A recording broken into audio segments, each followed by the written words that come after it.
biete im Rahmen meines Unternehmens Kraft aus uns Übungen aus dem Qigong, aus dem Tai Chi Chuan, aus dem Kung Fu und aus der Meditation an.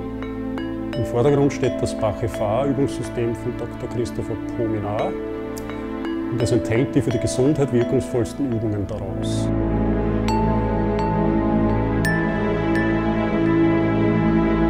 Ich unterrichte Formen aus dem Qigong, aus dem Tai Chi Chuan, aus dem Kung Fu und aus der Meditation mit mehreren Figuren. Daneben noch Akupressurübungen, Kräftigungsübungen, Lockerungsübungen bzw. auch Seidewickelübungen, welche speziell in China sehr populär sind. Da sieht man dann oft die Herrschaften in der Früh in den Parks diese Übungen praktizieren.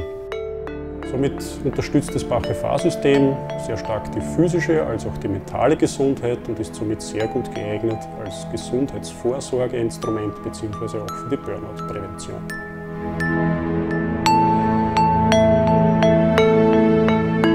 Bach-He-Fa bedeutet so viel wie 8 Harmonien Heilkunst und ist aus meiner Sicht wie ein Werkzeugkasten, aus dem ich das jeweilige Werkzeug herausnehmen kann, das ich aktuell benötige. Bach-He-Fa arbeitet nach den Regeln der traditionell chinesischen Medizin und somit auch nach den Regeln der 5 Elemente bzw. von Yin und Yang.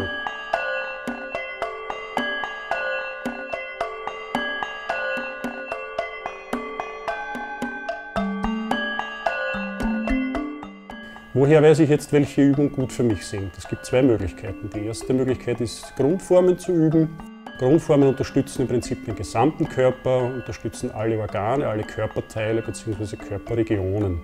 Verspannungen, Kopfschmerzen, Verdauungsprobleme, Müdigkeit etc. können so sehr gut behandelt werden. Bei den Elementeformen wiederum ist es so, wir verbinden alle Übungen für einen bestimmten Körperteil, für eine bestimmte Körperregion bzw. bestimmte Organe. Das heißt, es wird hier noch individueller und gezielt an den eigenen Schwächen gearbeitet, um eine Verbesserung des Befindens herzustellen.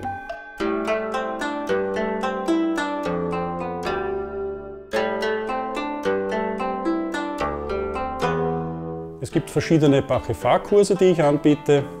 Neben den Übungen, das heißt dem praktischen Teil, gibt es dann natürlich auch einen theoretischen Teil, um das Wissen zu vermitteln, das hinter diesen Übungen steckt, um die Hintergründe ein bisschen besser zu verstehen und somit auch die Wirkung der Übung zu verstärken.